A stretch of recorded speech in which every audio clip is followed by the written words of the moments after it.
Physics का class 10th के लिए ये बहुत इम्पोर्टेंट चैप्टर मानव नेत्र एवं रंग बिरंगा संसार।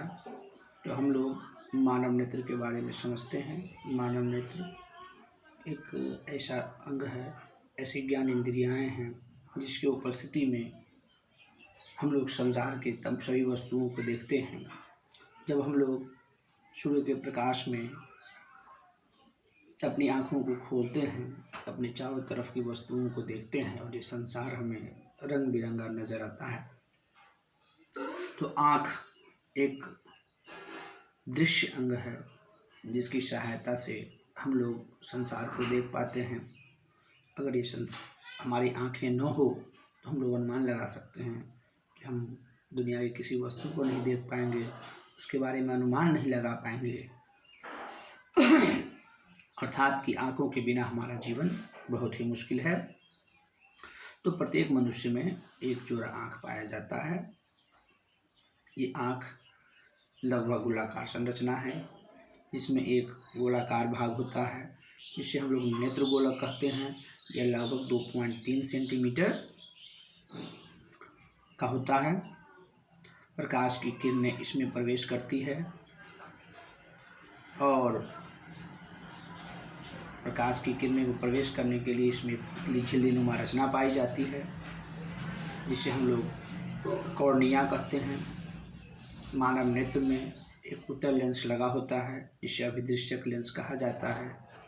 जब प्रकाश की किरण पुतली रेटिना से होकर के हमारी आँखों में प्रवेश करती है और लेंस के सामने पड़ती है, तो लेंस किसी वस्तु का प्रतिबिंब आँख के पिछले भाग में स्थित रेटिना पर बनाता है।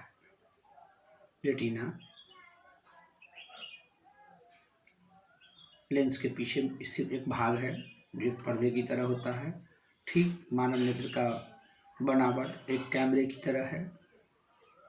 फोटो फिल्म रेटिना की तरह काम करता है और कैमरे का लेंस अभिदृश्य की तरह कार्य करता है।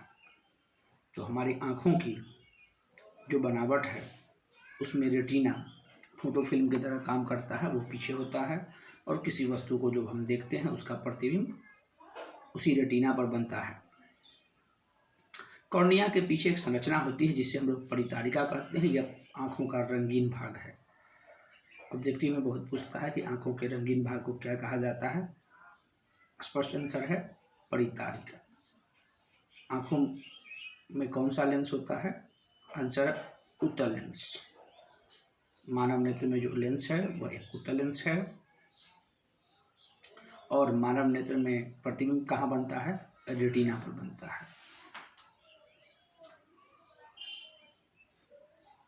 तो हम लोग मानव नेत्र के बारे में देख रहे हैं। मानव नेत्र के बारे में हम लोग थोड़ा और भी समझ लेते हैं। पुतली एक अत्यंत महीन सूक्ष्म संरचना है जो नेत्र गोलक के बीच में पाया जाता है और प्रकाश इसी के माध्यम से हमारी आँखों के अंदर प्रवेश करती है। हमारी आँखों का पुतली का सिकुड़ना और फैलना प्रकाश की उपस्थिति पर, प्रकाश की मात्रा पर निर्भर करता है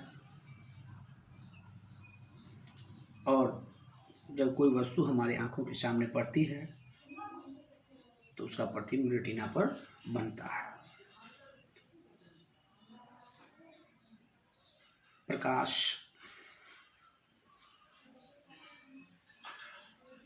की उपस्थिति में हम लोग जब किसी वस्तु को देखते हैं तो उसका प्रतिबिंब रेटिना पर जो बनता है वह उल्टा होता है, लेकिन हमारा मस्तिष्क उसे सीधा करके समझता है।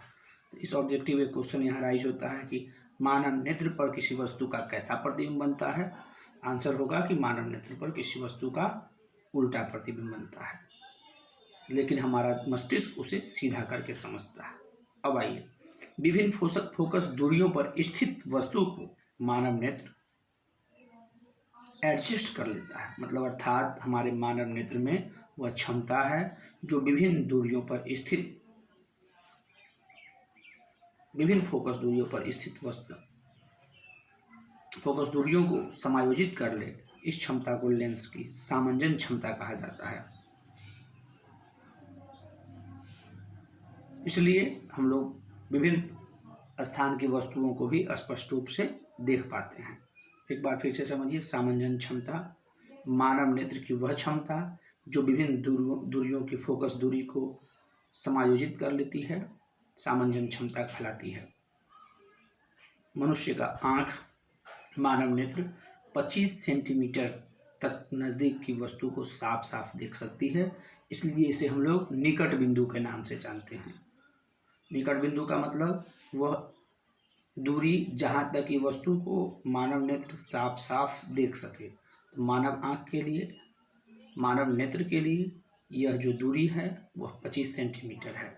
और दूर बिंदु अनंत है, मतलब कि मानव का जो आँख है वो अनंत तक की वस्तुओं को साफ साफ देख सकता है। उदाहरण के लिए देखिए, हम लोग यहाँ से हज़ारों किलोमीटर, लाखों किलोमीटर दूर स्थित अंतरिक्ष में तारों एवं ग्रहों को देखते हैं और बिल्कुल साफ साफ देखते हैं, इसलिए हम अनंत तक दूर तक की वस्तुओं को देख सकते हैं। तो दूर बिंदु अनंत है और निकट बिंदु 25 सेंटीमीटर है। तो मानव नेत्र की निकट बिंदु और दूर बिंदु की दूरी को दृष्टि परास कहा जाता है। 25 सेंटीमीटर से लेकर के अनंत तक की दूरी मानव नेत्र का दृष्टि परास है। कभी कभी अधिक आयु के कुछ व्यक्तियों में नेत्र का क्रिस्टलीकरण लेंस दूधिया हो जाता है। ऐसी स्थिति को हम लोग मोतियाबिंद कहते हैं और ये विटामिन ए की कमी के कारण से होता है, जिसको शल्य चिकित्सा के द्वारा, डॉक्टर सिजेरियन के द्वारा ऑपरेशन करके मोतियाबिंद के परत को हटा करके इस समस्या को दूर किया जाता है। उम्र बढ़ने पर लोगों के साथ ऐसी समस्याएं आती है। तो आज हम लोगों ने अब तक पढ़ा मानव नेत्र बनावट, मानव नेत्र की सामंजन क्षमता और मानव नेत्र के लिए निकट बिंदु और दूर बिंदु। इसमें कुछ प्रश्न मैं पूछ रहा हूँ, इस प्रश्न का जवाब आप देंगे। क्वेश्चन पहला है, मानव नेत्र में कौन सा लेंस होता है? ऑप्शन है उत्तल लेंस, अवतल लेंस, दोनों। दूसरा क्वेश्चन है, मानव नेत्र के लिए निकट बिंदु क्या है?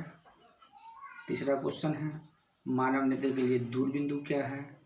चौथा है, सामंजन क्षमता क्या है?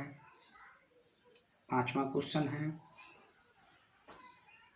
मानव नेत्र के रंगीन भाग को क्या कहा जाता है? छठा क्वेश्चन है, नेत्र गोलक की लंबाई कितनी होती है? सातवां क्वेश्चन है,